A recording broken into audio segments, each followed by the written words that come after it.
Created live on Fireside.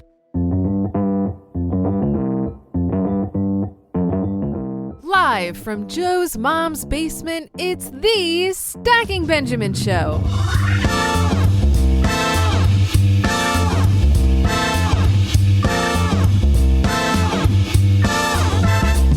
I'm Joe's mom's cousin Diana, coming to you live from the Fireside app. When does frugal go too far? Today, joining us to talk cheap, it's the co-host of the Frugal Friends podcast. It's almost like we strategically pick topics based on the guest. Welcome, Jen Smith. From the Afford Anything podcast, it's Paula Pant. And from this here podcast, it's Jeff Bezos. No, just kidding. He's busy bathing in champagne-soaked money now that he's retired from Amazon. So it's just OG. And now a guy who loves himself a good unbranded beer, Joe Saul-Sehy.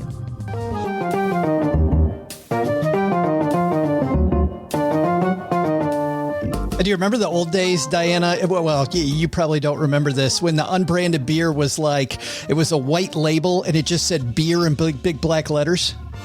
Well, given that I'm not much of a beer drinker, I don't think I'd remember those days. They never existed for me, Joe. Like, probably not. It's like, even if there was a label, I wouldn't know what it was.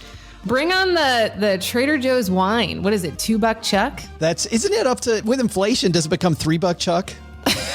I don't know. Yeah.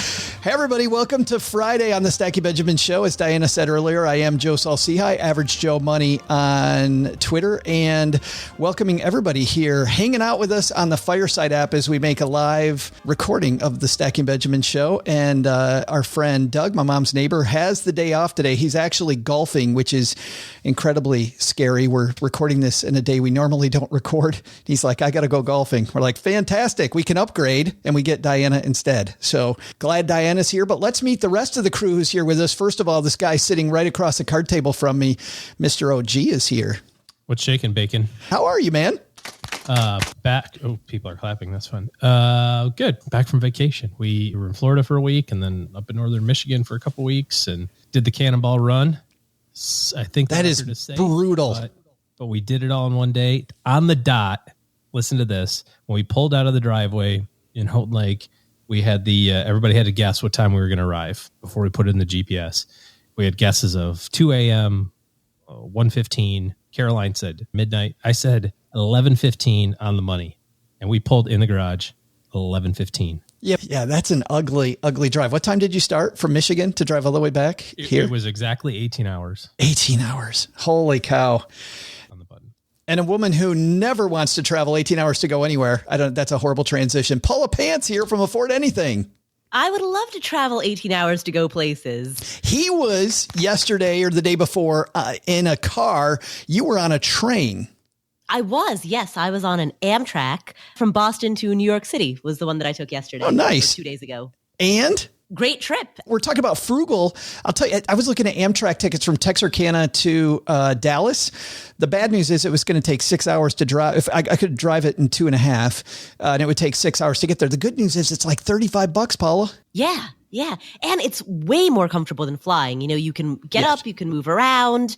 You've got more space. I mean, traveling by train it takes longer, but it's fantastic. I know. I love it. Somebody else does the driving and I get everything done. Speaking of somebody who has had things flying all around her house lately because she's in St. Petersburg, Florida, where I believe a little tropical storm hurricane called Elsa just went through. Jen Smith from Frugal Friends joins us. Yes, live from the eye of Hurricane Elsa. It's trees are down, fences are down, but spirits are high. Well, that is. Was it scary? No, we've just been trained to say all that. We're fine. It was rainy all night, and then we woke up and cleaned up the trees. And that was it. Done. Yeah. You have a fantastic podcast, for the Frugal Friends podcast, but I want to talk about that. You have a big event coming up that we love helping you promote. Tell everybody what's going on.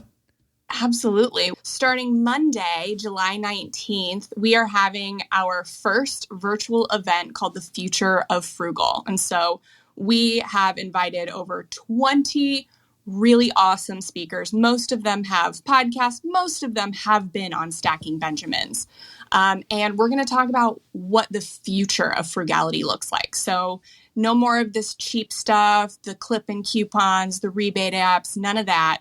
We're talking about buying less, buying sustainably, being good stewards of our time, our resources, our natural resources. And so we are super excited, and the whole event is free.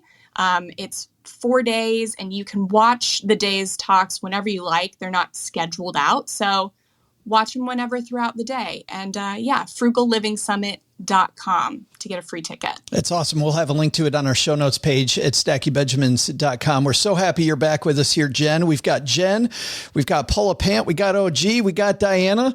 Well, there's nothing that relieves stress more when you have had a long day, you are completely fried, and you're thinking to yourself, maybe I'll just go out to dinner. But then you think about all those calories, all that money out of your wallet, and then you realize that you can eat healthy because you found Factor.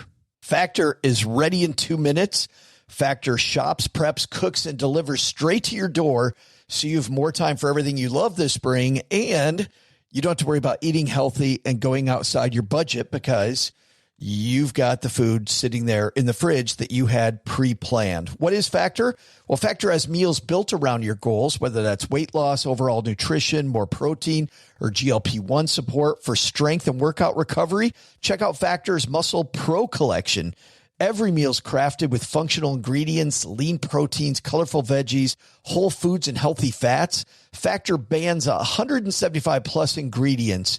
No artificial colors or sweeteners, no high fructose corn syrup, no refined seed oils, just nutrient-dense foods. It's fresh, never frozen, over 100 rotating weekly meals, including globally inspired flavors like Mediterranean and Asian, so there's always something new to look forward to. I use Factor. I think you're going to love it too. Head to factormeals.com/SB50off, stackers, and use code SB50off, and you're going to get 50% off and free daily greens per box with new subscriptions only while supplies last until 9/27/2026. Let's start talking frugal, people.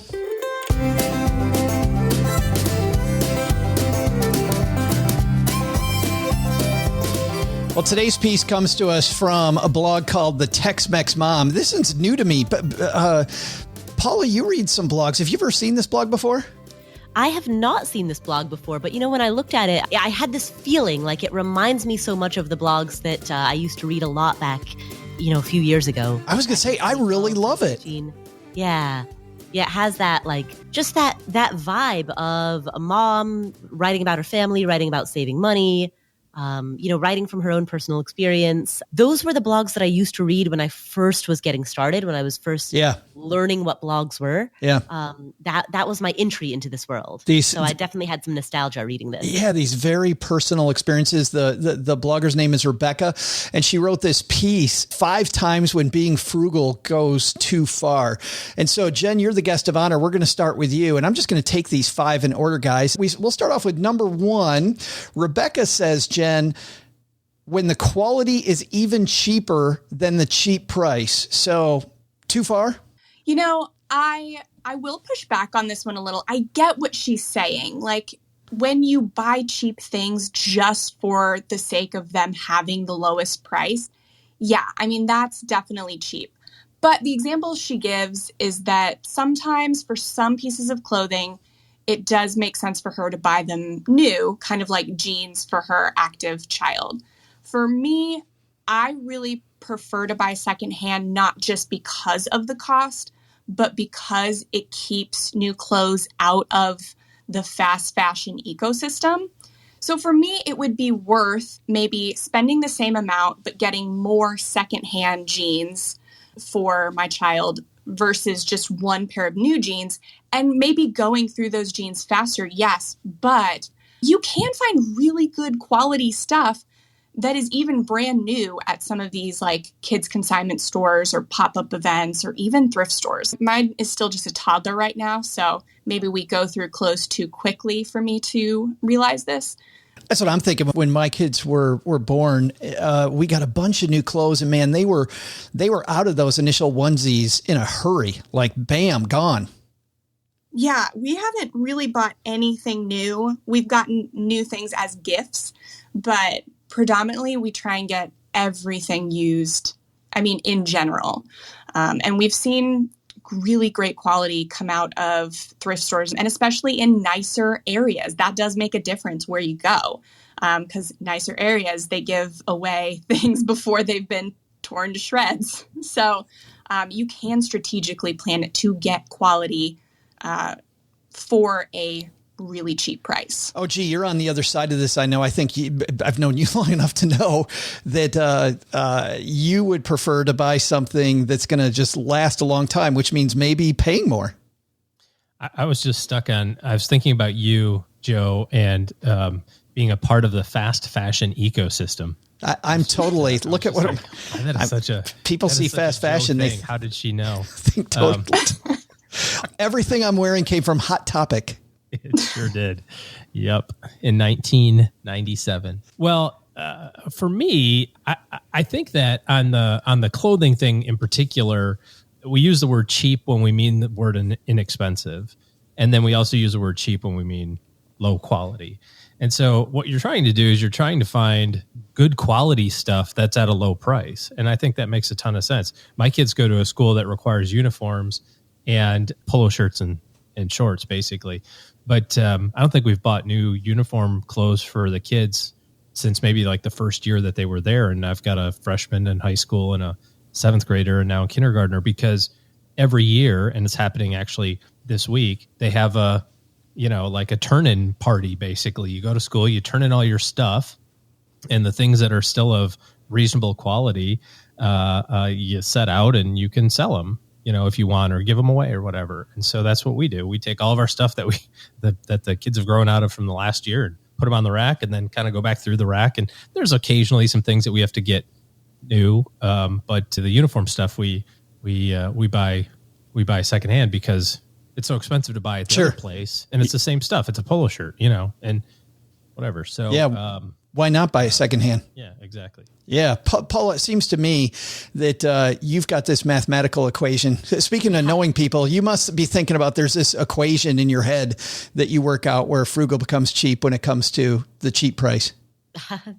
Well, it's not sophisticated enough to be an equation, but I do, I do agree that my tendency is towards buying things that are durable, high quality, that will last for a long time. It seems to me that the time, the effort, the mental energy required to constantly replace things is, makes it not worth it. So if you can get fewer things and have them last longer, that's a win. Do you find, by the way, that spending time then at a thrift store, like Jen was saying, looking for those quality merchandise, that's a good ROI? No, personally, I don't. Not for things like clothes. If it's some higher end item, like maybe a piece of furniture, something with above a $500 price tag, or an appliance. Yeah. Sure, yeah, I'll absolutely look for used appliances. But for a low ticket item like an article of clothing, no. With that stuff, Paula, furniture or appliances, you're not going out to, if you're thinking about redecorating your living room, that's a thought that goes on for a long time, several weeks, months, maybe years even. And if you have it in the back of your mind and you're thinking, if I could find the right thing, I might be interested. And you happen upon a garage sale or something, or an estate sale, or in a facility that has, gently used, things. Now you've got it in your mind and you can say, this is a great value. I can get the piece that I've been looking for the last 6 months or the last year. And I don't have to go to the department store and pay the retail price for it. Mm-hmm. But I'm kind of with you on the clothing. If I need a pair of shorts, I'm going to go get a pair of shorts. Yeah. That's so funny because I would personally buy an appliance new because I've had worse experiences with used like kitchen gadgets. And I buy my clothes used really easily. So I guess that's like the beauty of frugality is you really can pick and choose what works for you. To be frugal, you don't have to be frugal in like every single way. Oh yeah. Like, what's that famous line? Spend lavishly on the things that matter and go cheap on things that don't, something like that. Maybe. I don't know. Just like I've got no clue. No, I mean, yeah, you're right, Joe. I mean, you're butchering it, and I would also by trying to, but yeah, spend a whole bunch of money on the things that you care about, and spend as little as possible on the things that are commodities. Let's do what Fireside's made to do and open up this conversation. Stephanie's joining us.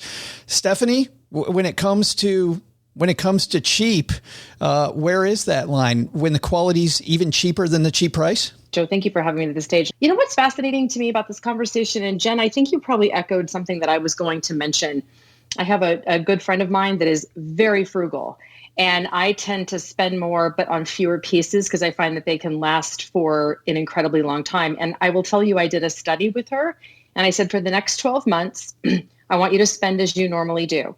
And for the next 12 months, I'm going to spend as I normally do. And at the end of the year around Christmas, I'm going to ask you, I'll buy you a bottle of wine and we're going to sit down and go through receipts, whether that's groceries and where you shopped, it's clothing and where you got it, etc. Do you know that I spent less at the end of the year than she did? And it blew her away. Wow. And she was horrified. And I said, I think that so much of what the idea of frugality is, and on the flip side, spending maybe too much, is, I think, fundamentally about our relationship with money to begin with. I don't know. Would you agree? I totally would agree. But what that kind of reminds me of, Stephanie, and I'm going to ask Jen from Frugal Friends this question. Jen, it seems to me that what Stephanie's saying, a lot of the stuff at the dollar store, as an example, is really overpriced at $1. Yeah. I mean, Stephanie, you hit the nail on the head. Like it really comes down to your relationship with money. If you can identify the things that you value and you spend without guilt on those and completely eliminate other categories of spending because you've identified, I don't really value these. I don't really need these.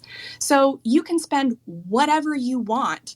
And yeah, frugality kind of has this like connotation for buying a lot of things at a low price. And it does tend to end up with that scenario, that the person that maybe bought quality but spent more or looked on the outside like they were spending more may have actually spent less. And that was a big reason we wanted to, the Future Frugal Summit is talking about trying to change that idea about frugality to be more like values-based.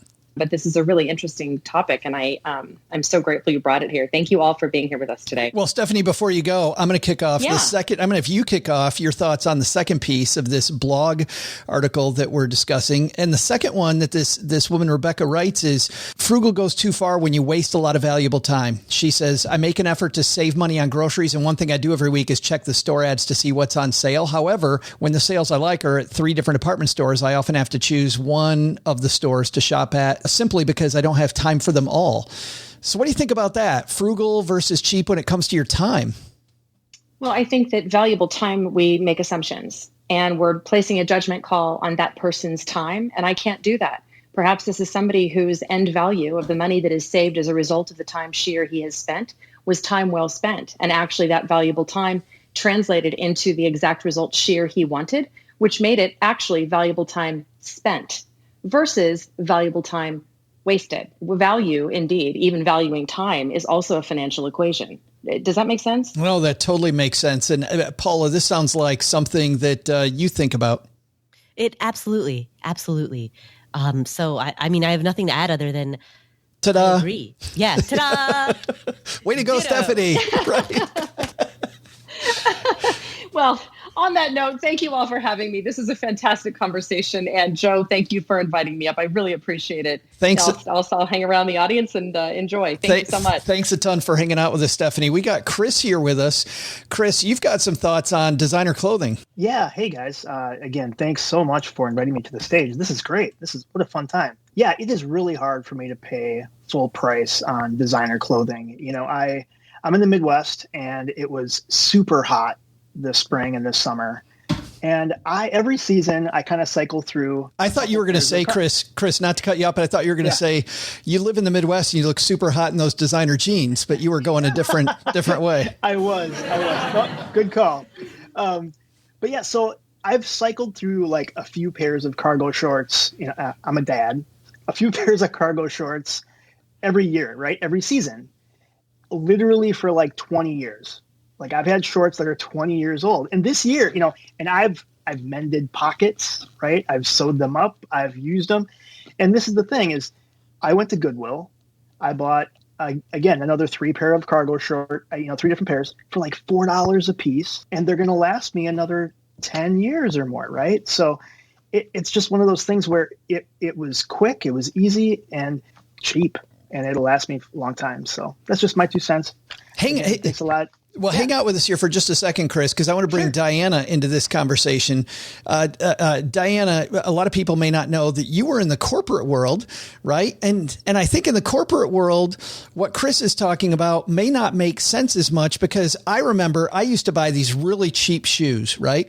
And then I got rid of them and I upgraded to some good shoes. And I can't tell you the number of people that told me after I'd figured it out, wow, you're not wearing those cheap ass shoes anymore, Joe. Well, first of all, those people are rude. Right. Absolutely.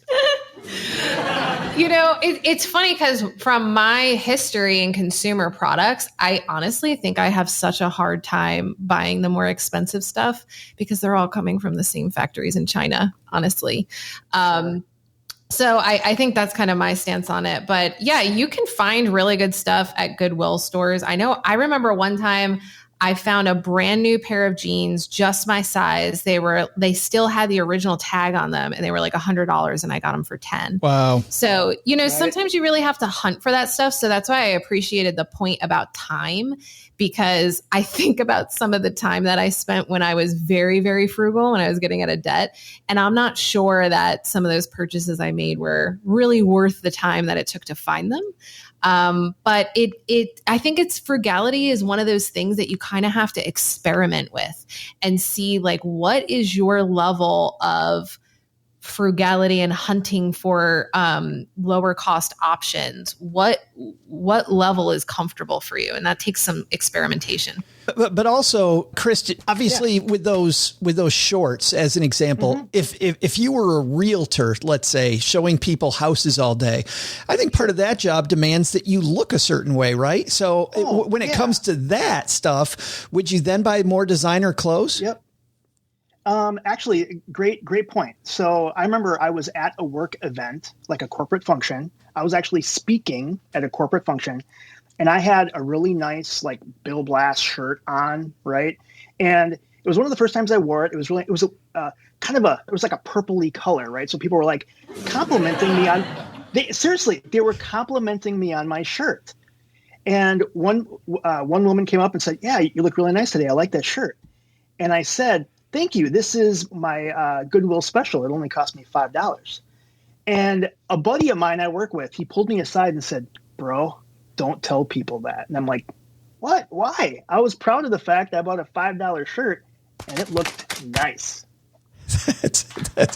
That's awesome though, but not. And I love the applause for people that are listening to this on the feed. The sound effects here on Fireside are pretty amazing. But I guess in that story, I think I'd want people to think that I spent a lot of money on that. No, I am not.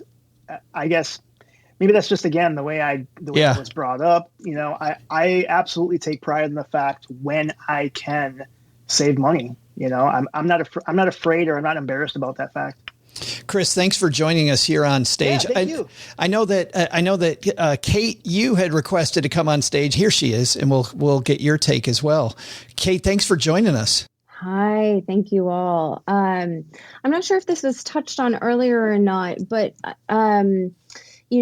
there's a difference between frugality and consumption, right? So if you're being frugal and being conscious of what you're buying versus, kind of buying into the more is better, in the end, and there's been, I think, some studies on this, you're still spending a lot of money if you're just out there to consume, even if it's at a lower price.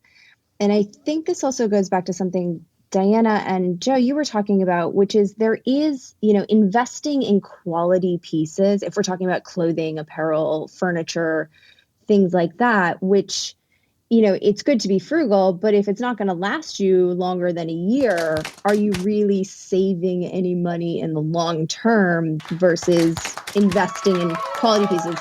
And quality and price, as Diana pointed out, are not the same thing whatsoever.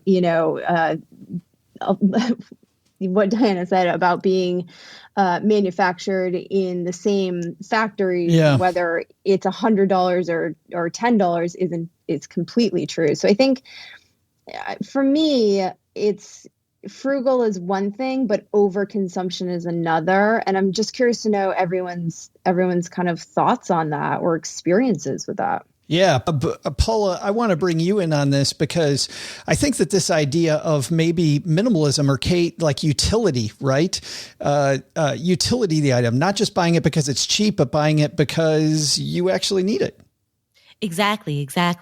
Sometimes an obsession with frugality can become that obsession with consumerism, the obsession with buying. And sure, you're buying for less, but you're still buying. There's still the dopamine rush of getting something new, of acquisition. So I agree that, scoring something for 70% off means that you're still it's still 30% on. Right. It's still money out of your pocket. Exactly. And so not buying anything at all, being a minimalist and only getting the few things that you absolutely need, as you said, utility. That's the way to do it. And I guess the end result of that is that then your focus, if this is executed perfectly, it would mean that then your focus would have to turn to production rather than consumption, because other than the things that you're consuming routinely, like food or shaving cream, other than those things, you've got everything you need. You don't need more. And so there's almost nothing left to buy. It's time to turn your focus to what can you make rather than what can you buy. Oh, gee, when you work on financial plans with people, you see this, there are things people want and there are things that people need. But to Kate's point, where do you help people draw the line? I think that our job, and I guess just comes from my perspective of trying to make things simple for me, is how I think about how to help other people. And from my perspective, I think about it like, if you can solve all of your financial goals already, right? If you are on track for the things that are important to you financially, then you have permission to do anything else that you want to do. If you have some constraints, which frankly all of us do, then you have to start prioritizing what's more important.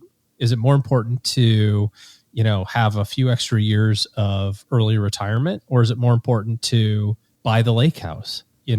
Or I think it's beyond, what kind of jeans do we buy or something like that. I'm thinking kind of those big, gigantic, life altering types of decisions where you're at the fork in the road and you have to decide which way to go. There's, nothing wrong with the plan of, I'm going to save as much as I possibly can, and I'm going to eat ramen noodles from 22 to 32 so that I can be completely retired at 33. It's perfectly fine. Some people don't agree with that. Some people don't like that model. And then there's also people who are like, the heck with this. I'm going to spend money like crazy. I'll save what I can. And if I got to work till 70, so be it. That's perfectly fine too. You just have to do what's right for you and for your family. And if you're on the path that you want to be on, then I don't think there's any shame or anything in whatever decision you make from a money standpoint, whether it's, $200 jeans or $20 jeans, frankly. Hey, we're going to have more of this discussion on frugality here in just a second, but I think it is time, Diana, for us to maybe do a trivia segment. What do you think? You ready? Oh, I was born ready, Joe. All right. We've got some people that we're going to have help us with trivia. And for those of you who are new to our trivia challenge, we have a challenge that's been going on all year long between our 3 year-long contributors, my co-host OG, who's here, and Paula, who is here. And Len Penzo, who has the week off. And Jen, you're going to be playing on behalf of Len Penzo. Sound good? Sounds great. I think I've played on behalf of everyone now. Now that I've got Len, you've done the trifecta. I've been going for all three, and I finally got the last token. Here's the score so far this year. OG is leading with 10. OG, last week when you weren't here, the guests have been doing great in your honor, dude. They have been rocking for you. That's my secret. I'm not going to be around at all the rest of the year. You just don't show up and things go well.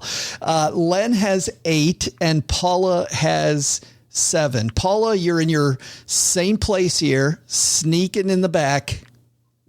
This is the ranking that I'm most comfortable with.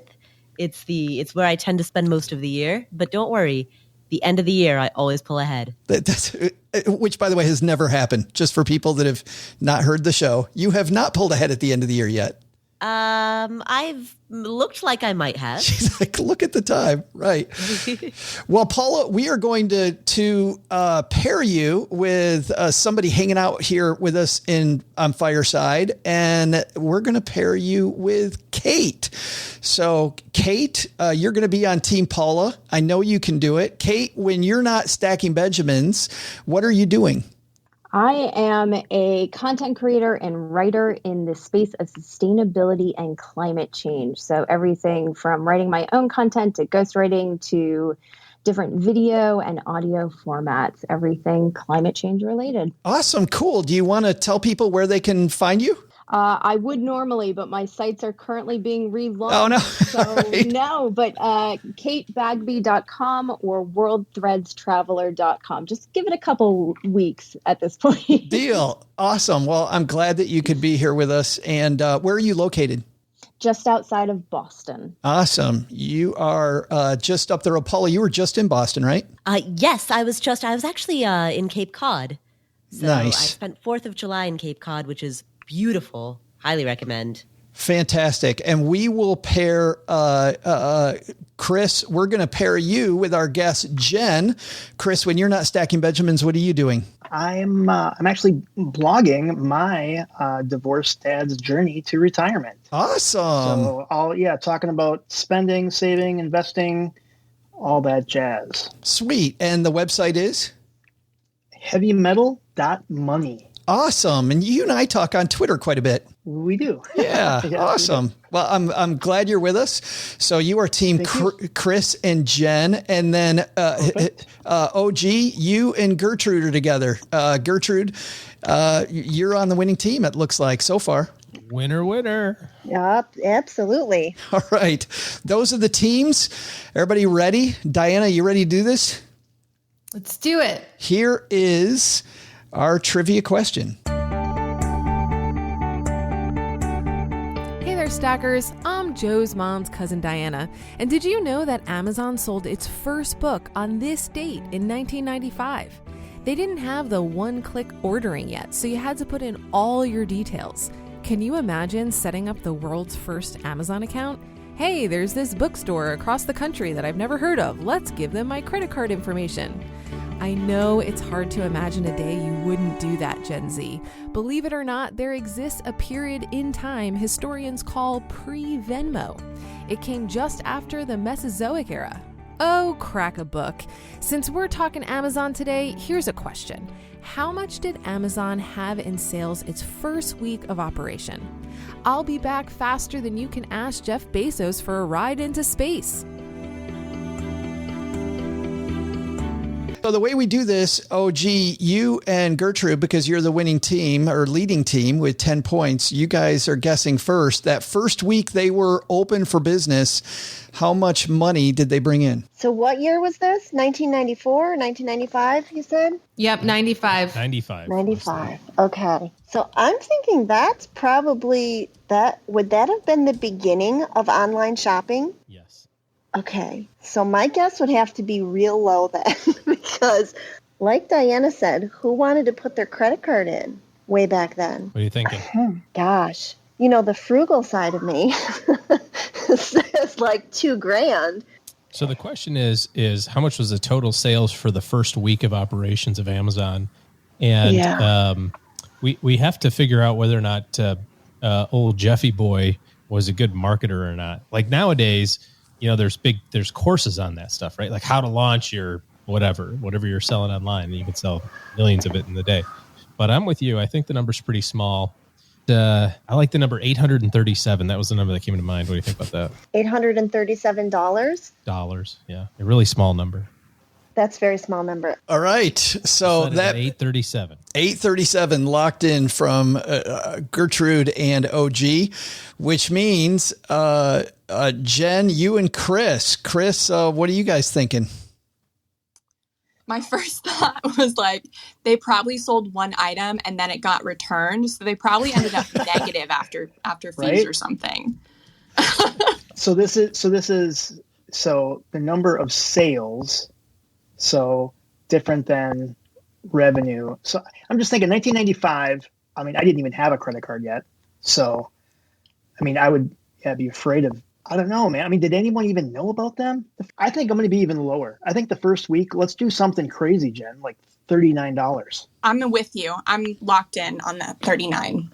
All right. Chris and Jen, 39. And that means, Kate, you and Paula, you've got $39 and 837. Kate, what are you thinking? Oof, this is tough. There was an interview with this, I think, on Guy Raz's, and I know the company was in the negative for so long, but that's not number of sales, right? That's their revenue. Paula, what are you thinking? Well, I mean, either we take the entire upside, like guess 838 and take the entire upside, which is a large range, or we anchor to the two previous guesses and say that it's somewhere in between 39 to 7. I think it's like closer to 50. I'm going to guess it was like family and friends, but I don't know. Paula, I'm defaulting to you on this one. Ooh, all right. Well, I mean, if you think it was like maybe closer to 50, then the thing to guess would be 40, and that gives us the top half of the upside from there. Let's do it. Paula, you good with that? All right, let's do it. All right. And Chris and Jen, that's how the game's played. You guys now don't have anything above $39. We would love to tell you what the answer is, but we don't play that way. We're going to be right back. Well, running a small business, as you may know, like I do, it is super fun, but it can also be very tough. And when it's time to get a loan, it can feel impossible to find the lender that you actually trust. Big banks say no. The internet, well, that's full of sketchy offers with sky-high rates and fine print you can barely read. Whether you need help covering payroll, managing cash flow, or investing in growth, you deserve better. And that's why I recommend the small business marketplace Fundera, which is powered by NerdWallet. It's a free, easy-to-use platform. It lets you compare real financing offers from trusted lenders, and it's all in one place. And what I like is that you don't need perfect credit to get started. There's no spam, there's no bait and switch, just personalized options that fit your business needs. Nothing I like better than a place that treats me the way that they would want to be treated. Using Fundera is a super way to quickly compare options and make your best funding move the way any great business owner would. Here's the best part, though. For a limited time, when you visit nerdwallet.com/SB and fill out the no obligation form, you're going to get VIP treatment and talk with a real person who knows all the ins and outs of small business lending. And you can tell them specifically what you're looking for. They can tell you specifically which options you should probably consider most. Don't risk your business on unreliable lenders. Go to nerdwallet.com/SB to learn more and find the funding you deserve. Fundera Inc., NMLS ID number 1240038. I had a breakfast mentoring meeting yesterday with a young woman who was just amazing. She is graduating from college with a degree in wealth management, and she reached out hoping for some pointers. And listen, if somebody's in Texarkana and wants to go into this beautiful field of personal finance and helping people get their money together, that is incredible. But even more incredible is how she reached out, how she was trying to network. And I was having a discussion that finding the right person and avoiding the wrong person for a role, That's what can make or break an organization. And we just don't see that many qualified people. So how do you find them? Well, Indeed sponsored jobs is a boost whenever you need to find quality talent. If you're hiring, Indeed is all you need. You can stop struggling to get your job post even seen on other sites. You'll match with quality candidates with Indeed's sponsored jobs. Get matched with and hire quality candidates who can drive the results you need. Reach candidates who meet your specific criteria like skills, certifications, or location. It drives me crazy when I'm matched with all kinds of people who aren't a fit. I don't have that kind of time. People are finding quality hires on Indeed right now. In the minute I've been talking to you, companies like yours made 27 hires on Indeed, according to Indeed data worldwide. Sponsored jobs posted directly on Indeed are 95% more likely to report a hire than non-sponsored jobs. Spend less time searching and more time actually interviewing candidates who check all the boxes. Less stress, less time, more results. When you need the right person to cut through the chaos, this is a job for Indeed sponsored job. And here's what's cool, Stackers. You're going to get $75 in sponsored job credit to help get your job the premium status it deserves at Indeed.com/podcast. Just go to Indeed.com/podcast right now and support Stacking Benjamins by saying you heard about Indeed right here at Stacking Benjamins. Indeed.com/podcast. Terms and conditions apply. Hiring, do it the right way with Indeed. So starting, Gertrude, with you in OG, $837. Looks like you guys, Gertrude, are guessing $1 bajillion based on everybody else. So I'm feeling pretty good about that because I thought it was, yeah. She so did I'm feeling pretty good that we got the top half. She still got her 2,000. That's right. And then, Chris, you and Jen at $39, but you got lopped off by Kate and Paula. You still feeling pretty good with 39? I still, for some reason, think it's in the negative, but I don't know why. I don't think you can get negative sales even from returns. So right? I don't know. Yeah, you're giving people money to take your books. It's not a great business model. Chris, so Jen's feeling good then. Chris, you feeling great? Yeah, I'm feeling good. Yeah, and then Kate and Paula, $40. Not feeling great. Not gonna lie, not feeling great whatsoever on this one. Well, if you've heard the show, Kate, you will also know that Paula's gut instinct is generally the one she should avoid. So at least partway through the year, but we'll see. Here we go. Diana, you ready with the answer? All right. All right, here we go. Let's hear who's going to take home the bacon. Hey there, Stackers. I'm Joe's mom's cousin, Diana. And let me ask you this. How many romance novels does one person need? Looking at Amazon's success, I think Joe's mom and I could create our own online bookstore. Between these, the Harry Potter books, way more encyclopedias than anyone should ever own, and Nancy Drew mystery stories, by the way, that Ned Nickerson's so dreamy, we'll be well on our way to becoming the next Amazon. Before I go bang how to make a best-selling book website, let me get back to today's trivia answer. The question was, how much did Amazon have in sales in its first week operating? Despite being a newly opened business, that didn't stop Jeff Bezos and Amazon from ranking in $12,000 in opening week orders. It looks like the winner is OG and Gertrude.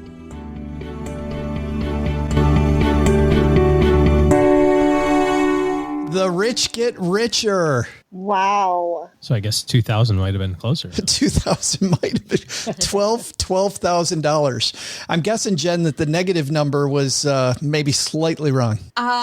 Yeah, I guess. I think I've maybe just been in online business for too long. I'm too jaded. Well, Chris, thanks to you. Thanks, Kate, also for playing. And you know what? For being good sports and being brave and coming up here in front of our studio audience.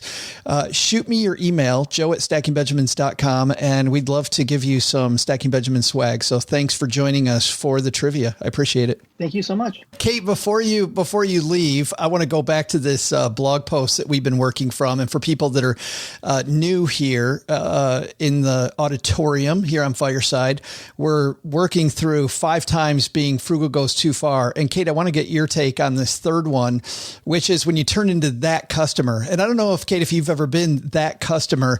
She says, if you've worked in fast food or retail, you know who that customer is, the one who argues about the price, doesn't understand whether a coupon isn't giving them the discount they expected. I remember working in retail and you'd always get this customer. I'm like, hey, I'm 17. I can't change the price of this Big Mac. Is that where does frugal go too far there for you, Kate? It does. So I worked in both retail and food services, so I'm very familiar with that customer and the many likes of them. And honestly, what I'm seeing in my work is that younger generations, in particular Gen Z, are actually changing this narrative, particularly around production, in terms of campaigns to provide living wages in the fashion industry, to farmers. And so I do see it happening still, right? It's still pervasive with the older generations. I think we need to understand the context specifically in the United States, the post-World War II, the kind of bargain mentality and the fact that prices were so low, but then we need to look at inflation and living wages and the price of things right now and understand they haven't kept pace. But I personally am very, very happy to see younger generations actually turning around and asking the employees at these companies, why is the price so low? Yeah. How can you put something on sale for $1? How much does that garment worker actually make? So yes, there's that customer. I think we are seeing a transition away from that, thankfully. But I think, there's always going to be people that just are going to want to bargain. It's a fun, game experience, but we also have to understand it's culturally rooted as well, right? So I don't want to keep it limited to the United States. In certain geographical regions, that's typical business practice, and that's how things are done. In the United States, it's very different. So yeah. And I think about that too. When I was in Southeast Asia, I was told that it was very appropriate to bargain, and that's what everybody did. And they expected you to bargain and kind of set the price. But, when I'm a 17-year-old working fast food, I'm like, what? I can't change the price of that quarter pounder. Like that's not going to happen. Thanks for hanging out with us, Kate. Paula, let's talk about that, about bargaining. Kate makes the point that this may be generational. Do you think it's generational? Well, so Kate's point specifically was about a generational attention to the living wages of workers and the treatment of workers. And while I am very supportive of Gen Z, I also think that this is a discussion that's been going on for a long time. You remember Kathy Lee Gifford and the sweatshop controversy. I mean, we saw baby boomers and Gen X and millennials all talk about living wages. So Gen Z is doing it now, and that's fantastic. Unfortunately, generations prior to them have also been addressing these issues with some success, but with also much to go along the way. Yeah, I agree with Kate that I feel like, in public, the narrative is changing, but then I look at the profit margins that Walmart and Amazon have, and I go, well, maybe we all talk a good game, but we still buy the cheapest stuff possible. Mm-hmm. Yeah. At the end of the day, it's hard for the average American consumer to act against their own economic self-interest. And particularly when you have people who are making $30,000 or $40,000 a year, and you're asking them to buy a $7 shirt versus a $27 shirt, it's a difficult moral conundrum. Exactly. Yeah. Right. I want to get through. We have 2 more here. And number 4 is, and Jen, I wanted to ask you about this one, because as somebody on the panel who's married, when you and your spouse disagree, I would imagine at your summit coming up that there's going to be some discussions about how to talk frugal with your spouse. Yeah. And you might not guess it, but my husband is a lot more frugal than I am. Really? I mean, he borders on cheap for sure. And so it is. And we do have like really hard discussions about like, how do I spend on the things that I value when the things that I value are different from the things that you value? Because we've both taken the time to identify those things. But just because you're married doesn't mean they're going to be the same things. And so there comes with a lot of grace when your spouse spends money, what you seemed, to think is frivolously on things that you don't care about. But knowing that you have the same permission in your life. So that's kind of, that's a discussion that we have a lot. I like to spend money on beverages like coffee and alcohol, and my husband does not like either of those things. So we talk about that a lot. You don't like alcohol in your coffee? I'll try and get in my coffee. She's like, hey, let's go. Yeah. She's like, I got Bailey's in my coffee right now, Joe. Is there a system though to solving this? Because she says at the bottom of this piece that it shouldn't be my way or the highway, right? I think anybody knows that if you come to any relationship with a my way or the highway, well, a lot of people will take the highway. But do you have a strategy or a technique to have these discussions about maybe hubby, you're being a little too frugal? I think it comes down to knowing yourself and being self-confident. I tend to sometimes overthink myself. If am I being too frivolous? Am I being selfish? Am I expecting too much from him? But I think one of the things frugality can do for you is it really forces you to get creative in self-discovery almost. And the more you know about yourself, the more confident you can be in what you know you want. So when you are confident in that, you can have the confidence to tell your spouse that, and know, if you run on the other end of the spectrum that maybe you are vocal and opinionated in no matter what you want, then you have to, err towards more of the grace side. But I think the open communication of whatever that is really the most important thing, because letting it fester is probably the only wrong decision. The last one on this list is when you don't actually need that amazing deal. And I'm wondering, you put these two things together when you and your spouse agree or disagree about the amazing deal, right? Is this where maybe a third party comes in and it's better to maybe have an objective person in the room? Well, I think this just goes back to what Paula said earlier, which is if I find something that's 30% off, it's still 70% on, or I'm paraphrasing Paula, however eloquently you said that earlier. It's still something. And just because it's a great price doesn't mean you actually need it. I think that's the big difference. And you know me, Joe, and I'm perfectly fine with a big, long want list.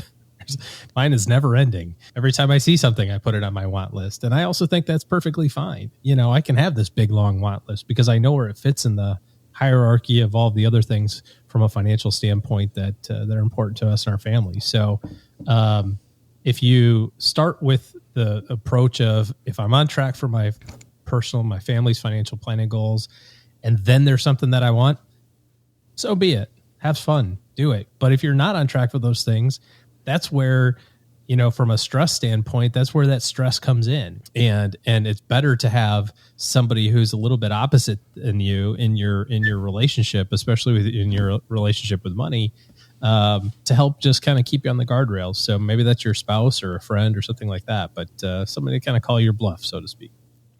We're going to get everybody's takeaways here in just a second. And to kick off the takeaways, Ashley, hanging out with us here on Fireside, has a great one. She says that this is so much about balance and self-awareness. And I think those are definitely two key terms there. Let's have our guest of honor go last. And let's start, Diana, with you. What's your takeaway from this discussion? I would say that frugality doesn't have to be about deprivation, that there is a way to align it with your values. And I really appreciated some of the points that Jen made. Yeah. OG? I think for me, the biggest thing out of frugality is be ultra frugal in the things that are important to you. But I guess kind of the other way, be ultra frugal on the things that aren't super important to you is what I meant to say, and spend like a crazy person on the things that are super important to you. Paula? I would say frugality is nuanced and more is not always better, and it should not necessarily apply to all situations and experiences. And Jen, you've got the last word. I believe frugality is just being a good steward of your resources. And you can prioritize those resources in whatever order you like, as long as it aligns with the income that you are bringing in. But without fail, always value people first, because the life in front of you only has so many minutes. And then after that is your time, because that is your only non-renewable resource. And beyond that, spend without guilt in the things you value, whether it's you want to spend more to be eco-sustainable, or you want to buy more expensive pieces for your home, but you are a minimalist, or you just enjoy finding a deal. And that's kind of what gives you life. So you get to decide what your frugality looks like, as long as it's not at the expense of people and time. All right. That's going to do it for today, everybody. We'd love to hear what's going on where you are. OG, big plans this weekend? Yeah. Talk about rich get richer, going right from vacation into a golf tournament. So Oh, that's tough.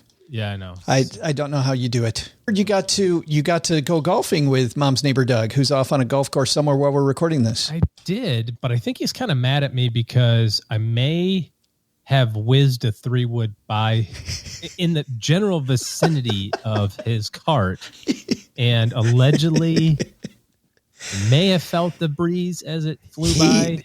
He told me you were a little angry. You were kind of angry, man. I'm passionate about the quality of golf that I play. Yeah.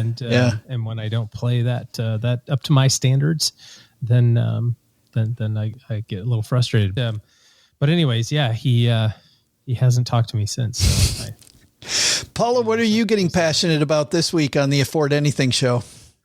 On the Afford Anything podcast, of course, every other episode, you join me to answer questions that come in from the community. Brilliant. And, they're amazing.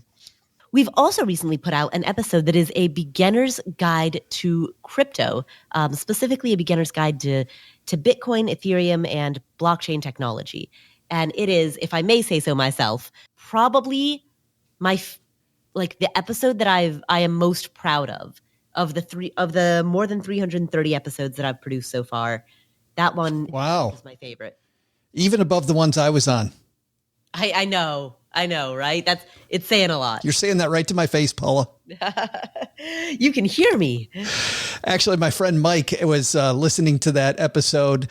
I got in the car. We were headed to just go grab a drink together, and he had it on, and he said, "This is a really good episode." Tell him I said thank you. I put a lot of work into that episode, a lot of research, and I'm probably more proud of that episode than anything I've ever made so far.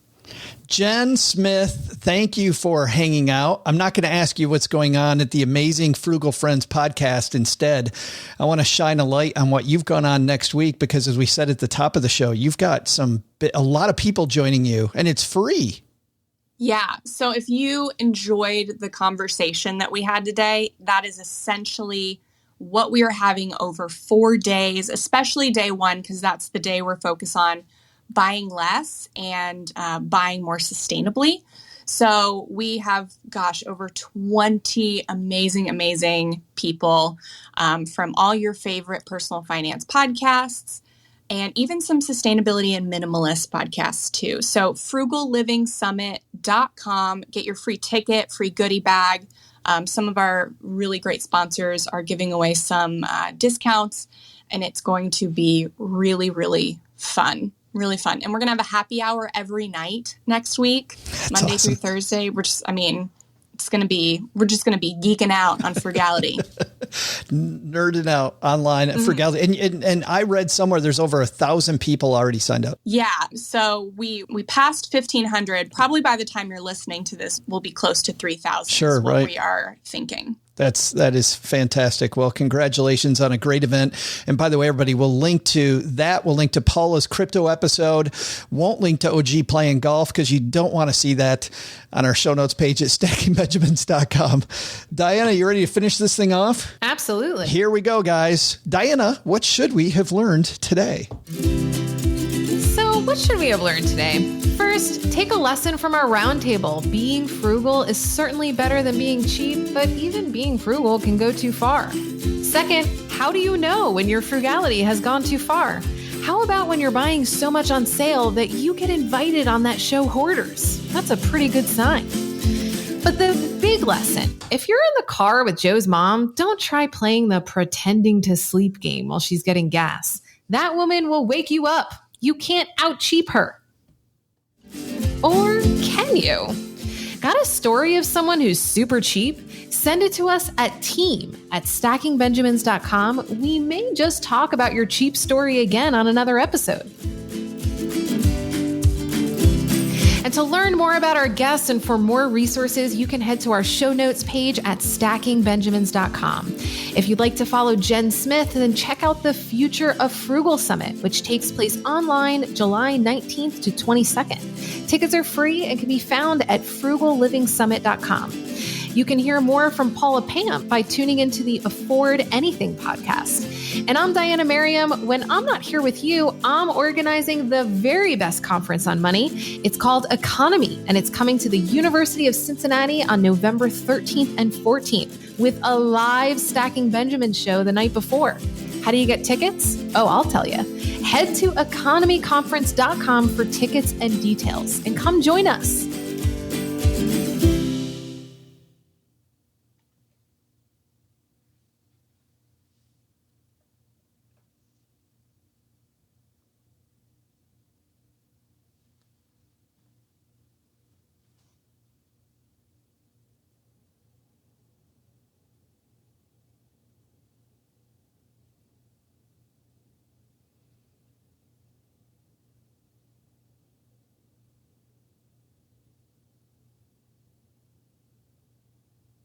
Welcome to the after show. This is the part of the show that doesn't exist. What? Seriously, like, oh God, I did something wrong. I was very nervous. I was like, are we done? And then I remembered. I was like, no, we I have should to probably wait just go the full time. I'm feeling great. It's always more fun when you do the after show live, though. It's a little more nerve wracking. Oh, that was stressful. You remember OG doing it on tour? It was always fun just hanging out on stage, saying nothing. I do. Yeah, I remember people look at us like we're crazy. Yes. And Paula, you were there in Orlando. Yeah, I was just thinking about in Orlando that, you were standing on stage. Everyone wanted to clap, and you were like making the like shh hand gesture, like, hey, quiet, don't clap. We're going to be really quiet right now. So I want to have one last little discussion, because I know I have a story about cheap gone too far. But I'm sure you guys have some cheap gone too far stories. Jem, we'll start with you. You got a relative, a friend, somebody that you met that maybe was a little too cheap? I grew up so cheap that I don't even know that my gauge for it is properly metered. I feel like going, how cheap are you? Or how cheap were you? Yeah. Yeah. I guess my childhood, everything always broke, and we always got like the cheapest of everything. Even if I really wanted the name brand of something, like thankfully we didn't have like influencers or anything growing up. But now looking back, I can see, we definitely, and maybe this is why my aversion to buying used appliances comes from, is, gosh, everything never worked properly. I didn't know what like proper working things were until I, became an adult and bought like name brand items. Paula, you've got to have a cheap story. No? Okay, here's an embarrassing one. So I remember when I was in high school, I wanted to get a bagel. And instead of buying a bagel from the school itself, I walked through the cold. It was like winter. I walked through the cold across the parking lot out over to some store like that was nearby to get it because it was like 50 cents cheaper. And I came back and me and my big mouth, like I tell a friend that and I say that, but it's like I'm saying it in a stage whisper, not realizing that the entire class can hear me. And then I just hear this laughter. Oh, no. And I realize the whole class is laughing at me. It's like, are you kidding me? 50 cents. Yeah. Come on, Paula. Yep. Yeah. I just remember the entire, I thought I was telling it just to her. And I just remember the whole class laughing. And I was like, oh. Well, OG, how about you? Well, the words frugal and OG don't tend to go together. They're not even in the same room. That's a ballpark of anything. But I do have I have something very very recent, which is kind of interesting. My wife's grandfather built the cottage that we visit, and he's still alive, which is great. But as a child of the Depression and very middle class his entire life, everything has a purpose forever. There is no need to ever throw anything out, ever. Listen, I used to go up there when we were married, but before we had kids. And one time we got up to the cottage. It was the middle of winter, and there was no hot water. So the neighbor who was there full time, we knew him well, and I went over there in the morning, and I said, "Hey, I think I'm doing all this right," because you'd shut the cottage down, right? And if you weren't there, and I said, what am I doing wrong? You just turn this, you press this button, and it should have hot water. And he comes over and looks and says, "Oh yeah, this thing's dead." So we called around. Said, "Oh, we're adults, we can handle this." So we call around. We get the only water tank plumber heater installer in the county, basically in the middle of the winter on a Saturday. And he says, "Well, it's to come out there and do all that, it's going to be $400."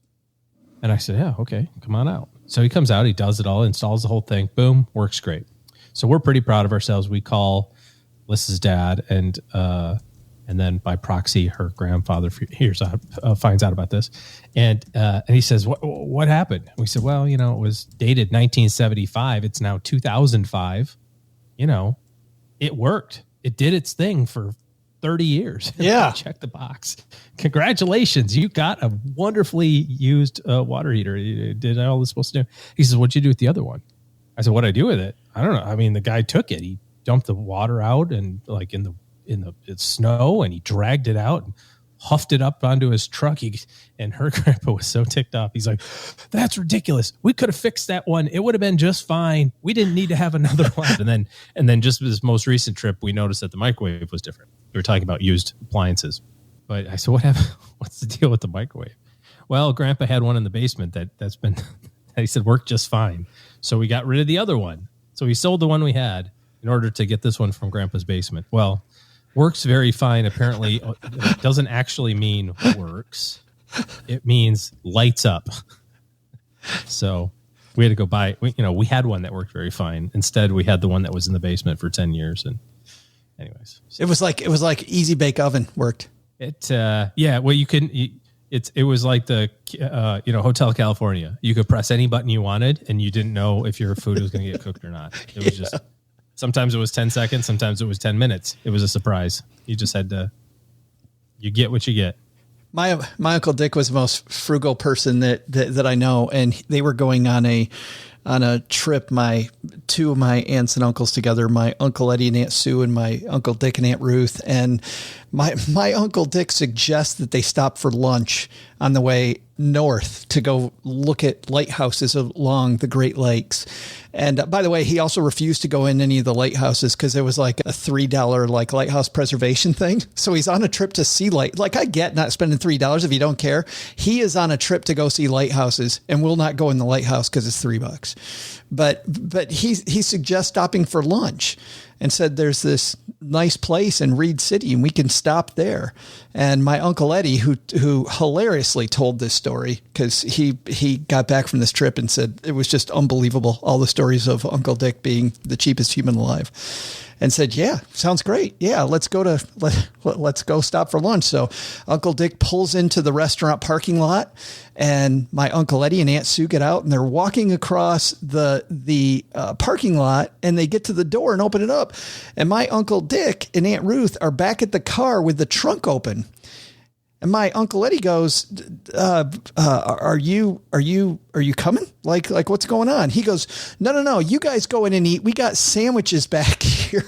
We've got, so he proposed they stop at a restaurant. So my Uncle Eddie and Aunt Sue could eat at the restaurant, but he wasn't going to go in. He was going to eat sandwiches out of the back of the car. So that's mine. Diana, you've got the last one if you've got one. The first thing that came to mind of like embarrassing frugal thing, probably when I was in New York City and I had first started like really getting motivated to get out of debt. But right before that, I had moved into, for the first time ever, like my own apartment living alone. Up until that point, I'd always have roommates, and most of them like had all the kitchen stuff and like stuff that I didn't have. And so I found myself in a situation where I just discovered that I didn't want to spend money and I wanted to get out of debt, but I needed to like get all this stuff for my kitchen. And so I went a little bit crazy on like just trying to furnish my place. And the one thing I got was, on Craigslist, someone was just like getting rid of a bunch of Tupperware for like $5. Someone's used Tupperware. I can't do it. And I like went and traveled in New York City, which, you know, it takes forever to get anywhere. So talk about like that time, the value of time when you're being frugal. So I like schlep across the city to go pick up someone's used Tupperware. And I forget even like how much I got for it. I think it might have been like 10 pieces of Tupperware for $5 or something like that. And I just think back on that, like, that's ridiculous. I mean, since I've, you know, moved and needed Tupperware again, I think I bought like a whole 60-piece set for like $25 right off of Amazon. That was just a level of like, I went too far. The good news is the chicken salad was still in there too. No?